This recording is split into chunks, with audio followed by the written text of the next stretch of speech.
할렐루야. 4월 3일 수요일 저녁 예배에 모이신 분들을 예수 그리스도 이름으로 환영합니다. 지난 길었던 사순절 기간을 다 마무리 짓고 부활의 기쁨을 맛보았습니다. 예전에도 말씀드렸지만 부활절 시즌은 지난 주일부로 막을 내린 것이 아닙니다. 오히려 지난 주일부로 시작한 것입니다. 그러니까 교회력에서 부활절 절기, 즉 이스터 시즌은 부활주일로 시작해서 오순절 성령 강림 주일까지 50일 동안 지속됩니다. 실제로 부활의 여운이 얼마나 길게 이어지느냐에 따라 우리의 신앙의 깊이가 달라집니다.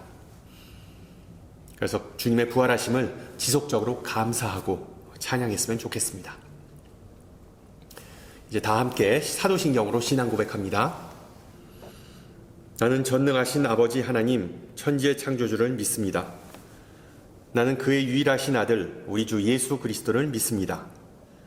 그는 성령으로 잉태되어 동정녀 마리아에게서 나시고 본교 빌라도에게 고난을 받아 십자가에 못 박혀 죽으시고 장사된 지 사흘 만에 죽은 자 가운데서 다시 살아나셨으며 하늘에 오르시어 전능하신 아버지 하나님 우편에 앉아 계시다가 거기로부터 살아있는 자와 죽은 자를 심판하러 오십니다.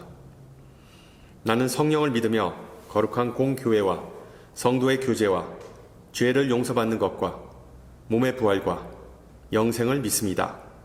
아멘. 네, 우리 함께 찬송가 171장 하시겠습니다. 171장 부활절 시즌에 우리 부활절 찬양을 좀 했으면 좋겠습니다. 171장 예전 찬송가에는 없는 거고요. 171장 하나님의 독생자 우리 함께 찬양합니다.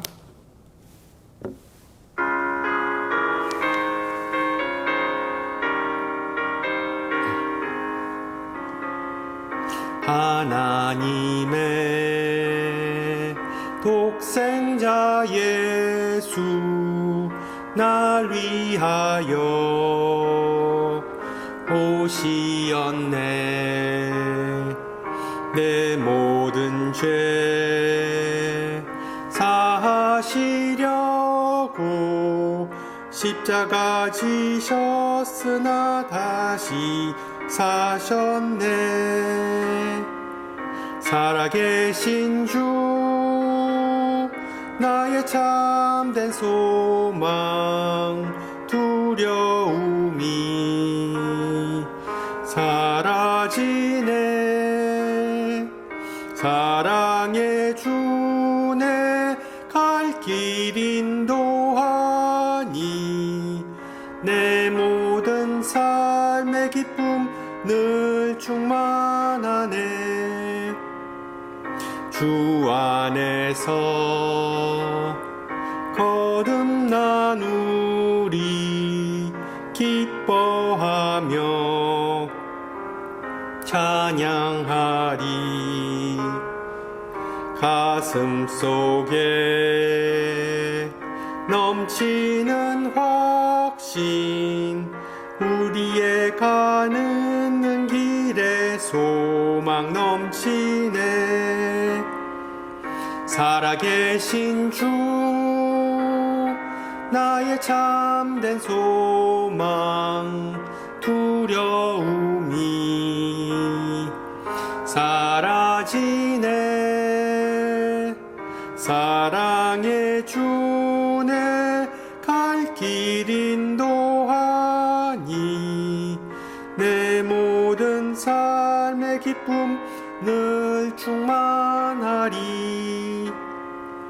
선한 싸움 다 마친 후에 우리 주님 배우리라. 사망 권세 다 물리치고 주님이 다스리니 영광 넘치네. 살아계신 주 나의 참된 소망 두려움이 사라지네. 사랑의 주 내 갈 길 인도하니 내 모든 삶의 기쁨 늘 충만하네.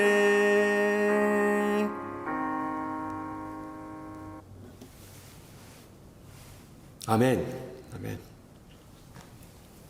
하나님께서 오늘 저녁 우리에게 주신 말씀 마태복음 28장 1절에서 10절입니다. 마태복음 28장 1절에서 10절, 제가 가진 성경으로 신약 52페이지입니다. 말씀을 받들어 봉독합니다. 안식일이 다 지나고 안식 후 첫날이 되려는 새벽에 막달라 마리아와 다른 마리아가 무덤을 보려고 갔더니 큰 지진이 나며 주의 천사가 하늘로부터 내려와 돌을 굴려내고 그 위에 앉았는데 그 형상이 번개 같고 그 옷은 눈같이 희거늘 지키던 자들이 그를 무서워하여 떨며 죽은 사람과 같이 되었더라. 천사가 여자들에게 말하여 이르되 너희는 무서워하지 말라. 십자가에 못 박히신 예수를 너희가 찾는 줄을 내가 아노라.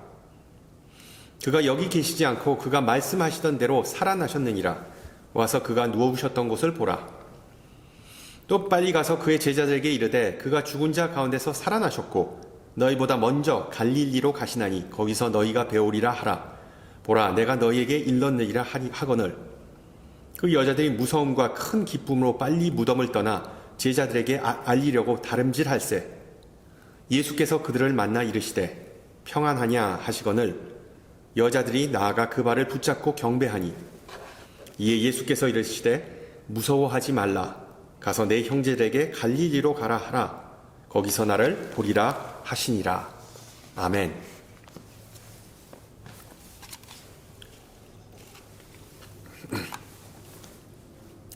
지난 주일이 부활절이었는데 어떻게 복되고 귀한 시간 보내셨는지요?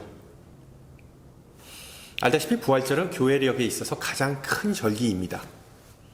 어떻게 보면 크리스마스, 성탄절보다 더 큰 신학적 의미가 있는 절기인데 1년 동안 교회 잘 나오지 않던 사람도 부활절만 되면 가족과 함께 교회에 와서 예배하고 친교를 갖죠.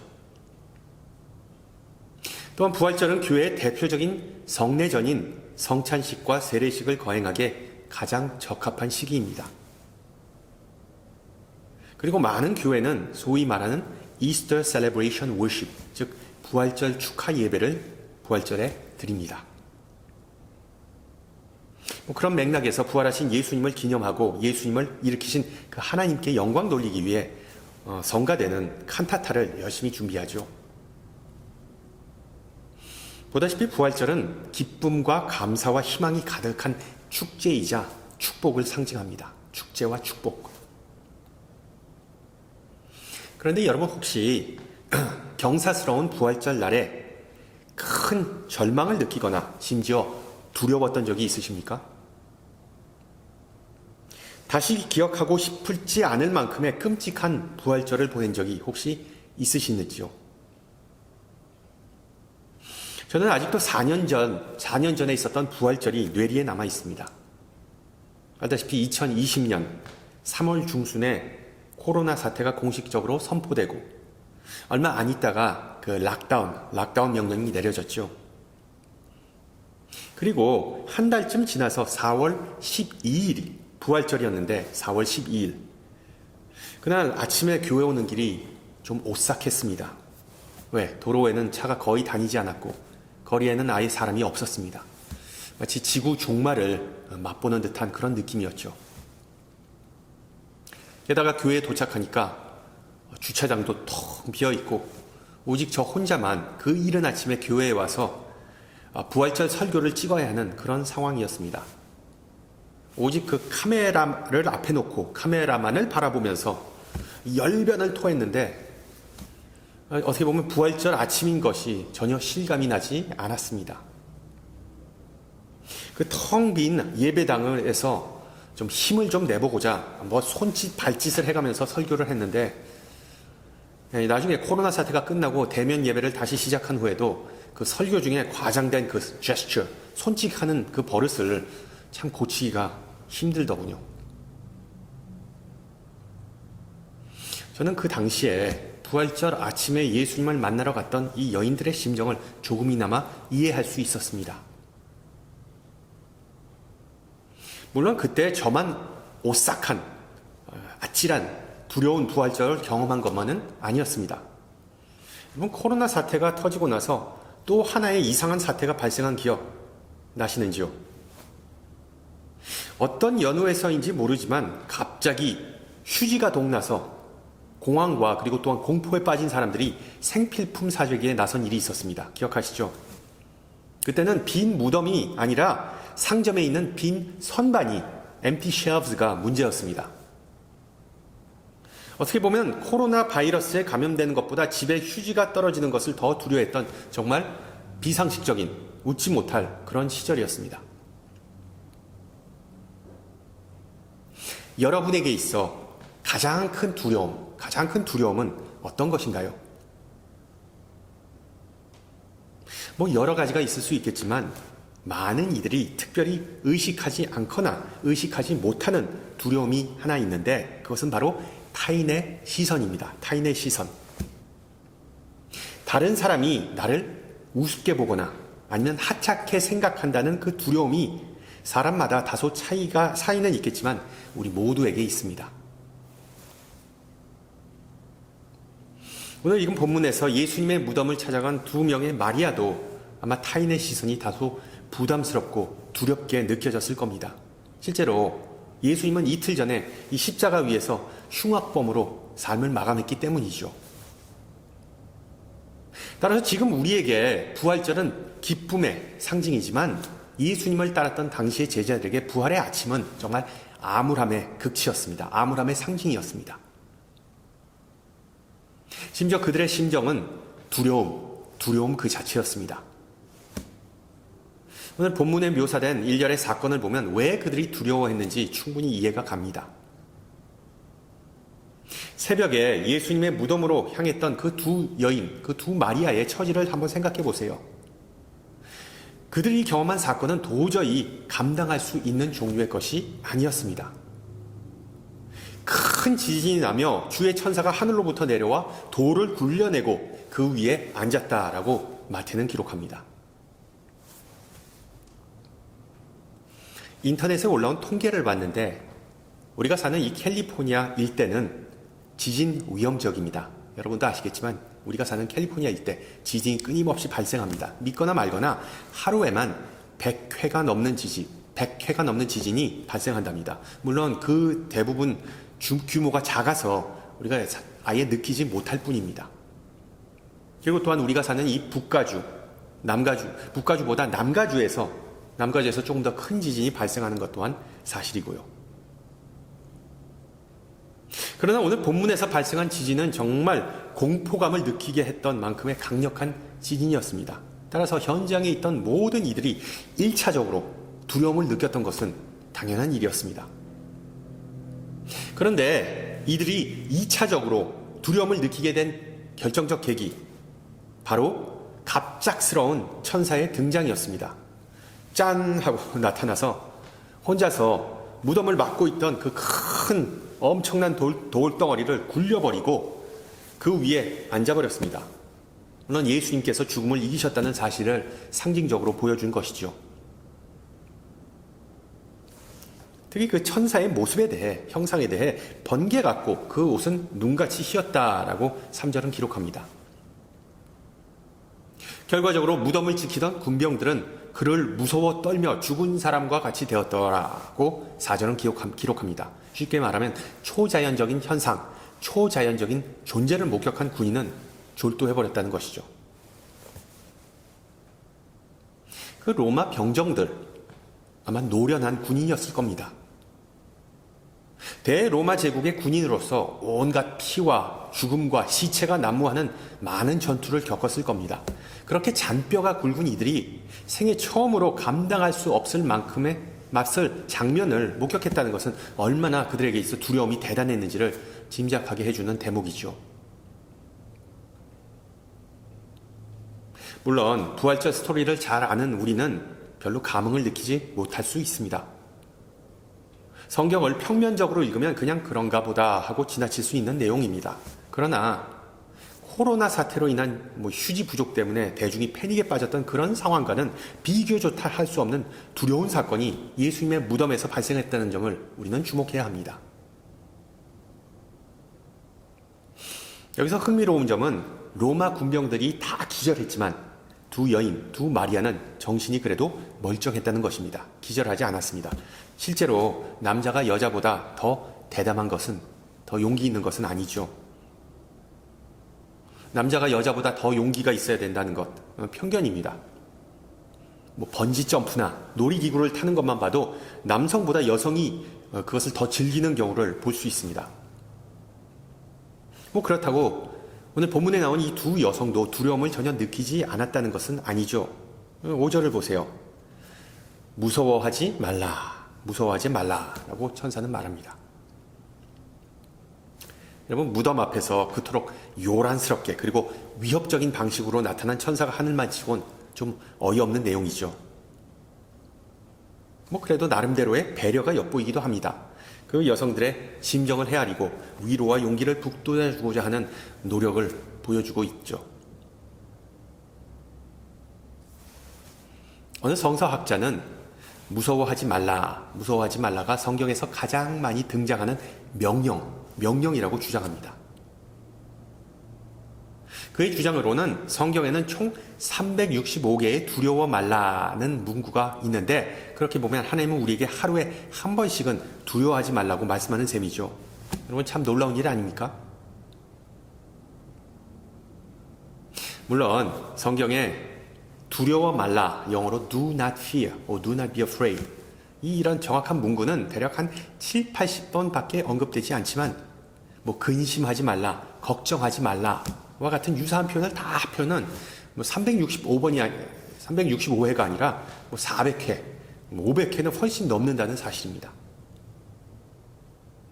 정확한 숫자가 어찌 됐든 요점은 이겁니다. 하나님께서 너와 함께 하시는 것을 알라.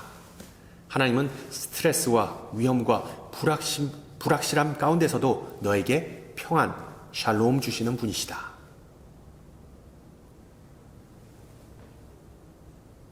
따라서 두려워 말라는 성경에서 아주 흔하게 찾아볼 수 있는 명령입니다. 그리고 성경에서 이 명령이 수백 회 언급되는 이유는 중요해서이기 때문이죠. 중요해서이기 때문입니다. 그런데 문제는 이 두려워 말라가 말로는 쉽지만 행동까지 이어지는 건 어렵다는 점입니다. 개인적인 생각이지만 이 두려워 말라는 성경에서 가장 어려운 명령입니다. 물론 반박의 여지가 있겠죠.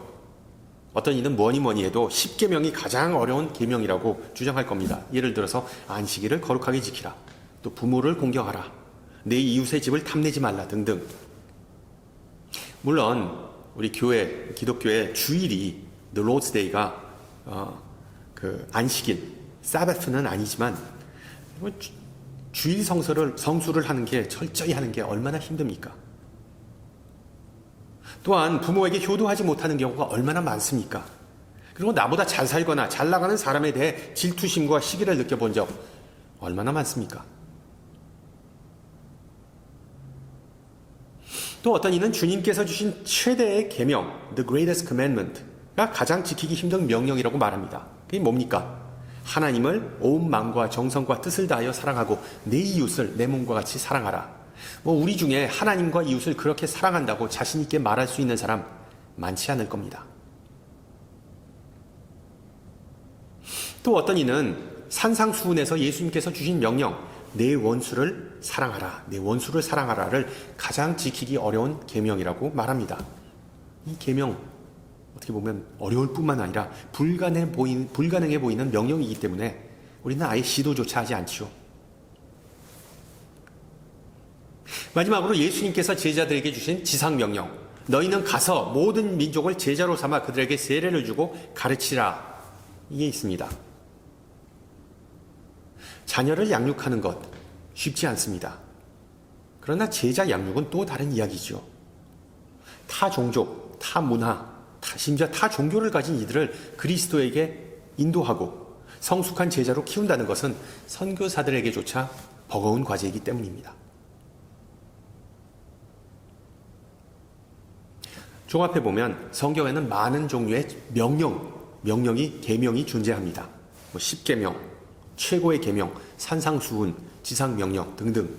이 모두 다 따르기 쉽지 않은 명령입니다. 그렇습니다. 그러나 이 두려워 말라는 명령만큼은 어렵지 않습니다. 왜일까요? 그 이유는 우리 인간은 수많은 것을 두려워하기 때문입니다. 수많은 것을 두려워하기 때문입니다. 인간의 가장 기본적인 감정 중에 하나는 바로 두려움입니다. 사랑하는 이가 죽는 것, 끈질긴 지병과 만성질환으로 고통받는 것, 노후를 대비하여 돈이 부족한 것, 사업 실패하는 것, 정리해고되는 것, 기상이변이나 자연재해로 인해 위험에 처하는 것, 각종 범죄 및 총기 사고 때문에 생명이 위협받는 것 등등. 정말 우리 주변에는 무서운 요소가 수도 없이 많기에 두려워 말라는 어찌 보면 공허한 말로 들리기 쉽상입니다. 그러나 또한 그 부활의 아침에 천사가 여인들에게 전해준 그 명령은, 두려워 말라는 명령은 우리 현대 신앙인들에게도 주어진 명령이라는 사실은 우리는 인정해야만 합니다. 여러분 5절과 6절을 보세요. 너희는 무서워하지 말라. 십자가에 못 박히신 예수를 너희가 찾는 줄을 내가 아노라. 그가 여기 계시지 않고 그가 말씀하신 대로 살아나셨느니라. 여러분 이 구절을 우리는 어떻게 우리 삶에 적용해야 할까요?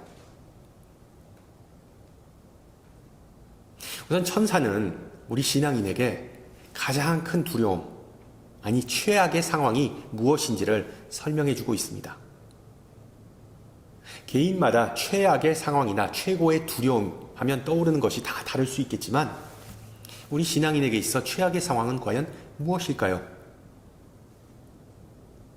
조금 전에 말씀드렸듯이 우리가 가장 사랑하는 사람을 떠나보내는 것을 꼽을 수 있습니다. 그 슬픔과 아픔과 두려움은 말로 할 수 없습니다. 실제로 우리의 생명이 되신 우리가 가장 사랑하는 예수님께서 십자가에서 온갖 고통 속에서 죽으셨기 때문에 예수님의 제자된 우리가 느끼는 절망과 또한 두려움은 말로 다 할 수 없는 것입니다. 그러나 또한 부활의 아침에 예수님께서 부활하시고 사망 권세를 물리치셨습니다. 사망의 흑암은 물러가고 새 생명이라는 빛이 비추었습니다. 그래서 우리의 두려움은 서서히 물러가기 시작한 것입니다. 그러나 그게 다가 아니죠. 천사가 여인들에게 준 두 번째 명령을 보세요. 7절. 또 빨리 가서 그의 제자들에게 이르되 그가 죽은 자 가운데서 살아나셨고 너희보다 먼저 갈릴리로 가시나니 거기서 너희가 배우리라. 천사는 예수님의 약속을 상기시켜 줍니다. 즉 예수님은 인간보다 항상 앞서가시는 분이시고 몇 수를 더 내다보시는 분이라는 사실을 여인들과 우리에게 알려주는 것이죠.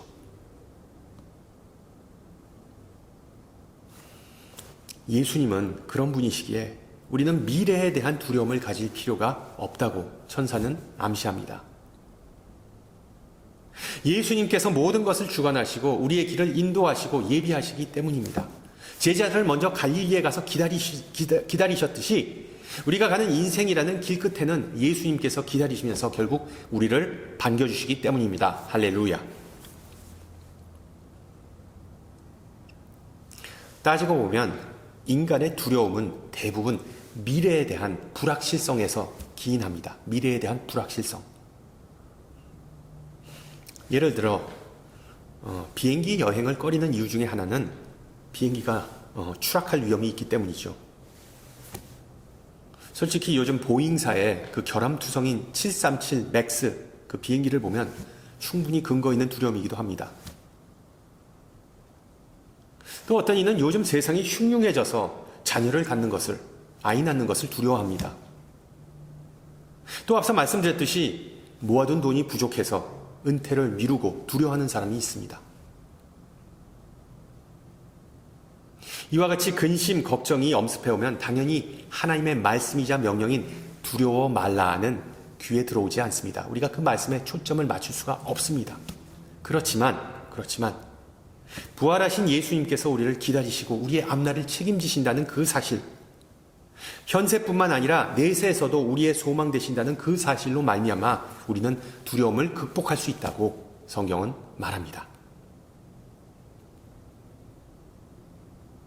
그 여자들이 무서움과 큰 기쁨으로 빨리 무덤을 떠나 제자들에게 알리려고 다름질할세. 무덤에 갔던 두 마리아는 바로 이런 심경의 변화, 정확히 말하면 전환을 경험하게 된 것이죠. 그 아침에 두렵기도 하고 기쁘기도 한 정말 상충하는 감정을 느끼게 된 것입니다. 물론 그들의 마음에는 여전히 두려움이 남아 있었지만 마치 해가 떠오르면서 그 빛이 비치는 것처럼 그 두려움은 서서히 물러가고 기쁨이 그 자리를 차지하게 되는 정말 오묘한 경험을 한 것입니다.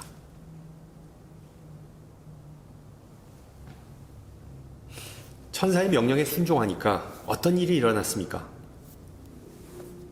제자들에게 뛰어가는 중에 부활하신 예수님을 직접 만나는 사건이 발생했습니다. 약속하셨던 대로 예수님께서 그 두 여인을 반기셨을 때 여자들은 예수님의 발을 붙잡고 땅에 부복하고 그리고 예수님을 경배했다고 성경은 기록합니다. 그러자 예수님께서 그 두 여인에게 가장 먼저 하신 말씀, 아니 주신 명령은 무엇일까요? 10절, 무서워하지 말라. 천사에 이어서 예수님은 인간이 가장 지키기 힘든 명령을 다시 한번 주십니다. 그러나 이번에 여인들은 그 명령을 잘 지킬 수 있었습니다. 바로 예수님 본인이 그들과 함께 계셨기 때문입니다. 이 세상에 태어나시기도 전에 자신에게 주어진 호칭, 임마누엘, 즉 하나님이 함께 하신다라는 그 약속을 예수님은 부활하시자마자 지키셨던 것입니다. 성도 여러분, 예수의 이름에 능력이 있음을 믿으십니까? 살아계신 하나님의 말씀이신 예수님께서 우리와 함께 하심을 믿으십니까? 주님의 사랑이 모든 두려움을 물리친다는 그 사실을 믿고 고백하십니까? 예수님께서 세상에 오시기 1000년 전에 다윗은 이미 그 사실을 헤아리고 이렇게 고백합니다. 시편에서 내가 두려워하는 날에는 내가 주를 의지하리라. 내가 두려워하는 날에는 내가 주를 의지하리라. 그렇습니다. 부활하신 예수님 덕분에 우리에게는 이제 두려움이 없이 살 수 있는 능력이 주어졌습니다. 예수님을 의지하기 때문에, 우리의 미래 속에 예수님께서 계시기 때문입니다. 할렐루야. 물론 두려움의 문제가 해결되었다고 만사형통한다는 것은 절대로 아닙니다. 여전히 두렵고 근심하는 상황에 부닥치게 되겠지만 죽도록 절망하거나 처참하게 실패하는 일은 우리에게 결코 없을 거라는 의미입니다. 우리의 모든 두려움과 근심, 걱정은 죽음을 물리치시고 우리를 기다리는 예수님에게 갖고 나오면 해결되기 때문이죠. 수차례 선교여행을 하면서 수도 없이 무서운 상황에 부닥쳤던 사도 바울을 보세요. 옥에 갇히고 매 맞고 파선하고 도둑과 적대자들로부터 삶의 위협을 받았습니다. 그러나 부활의 능력에 힘입어 바울은 이렇게 고백합니다. 우리가 잘 아는 로마서 8장이죠. 누가 우리를 그리스도의 사랑에서 끊으리요? 환난이나 공고나 박해나 기근이나 적신이나 위험이나 칼이랴. 그러나 이 모든 일에 우리를 사랑하시는 이로 말미암아 우리가 넉넉히 이기느니라. 이 세상의 그 어떤 이도, 그 어떤 피조물이라도 우리를 우리 주 그리스도 예수 안에 있는 하나님의 사랑에서 끊을 수 없으리라. 아멘. 그렇습니다. 우리를 사랑하시는 예수님께서 인간의 가장 큰 두려움이 일일이 물리치셨기 때문에 이제 우리는 주님의 명령, 두려워 말라를 넉넉히 지킬 수 있는 것입니다. 물론 살다 보면 근심, 걱정이 계속해서 밀려올 때가 있겠지만 부활하신 예수님 덕분에 다시는 절망에 빠져 허우적거릴 일은 없다는 의미이죠.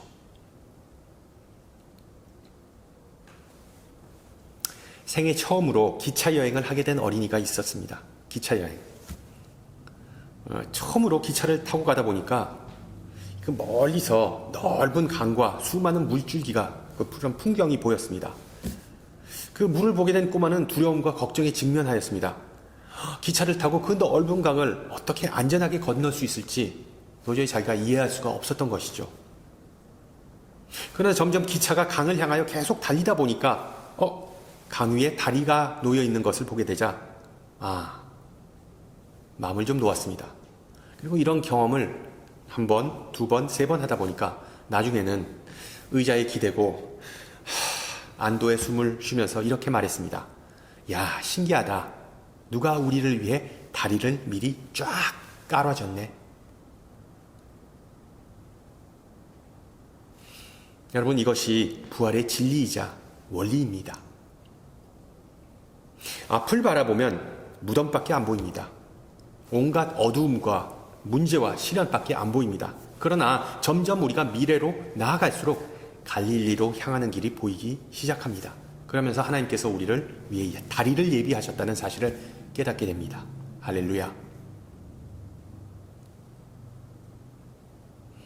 성도 여러분, 부활의 아침은 주님께서 우리의 길을 예비하시고 다리가 되어서 신앙 여정을 하는 동안 우리가 걱정할 필요가 없다는 사실을 가르쳐주고 있습니다.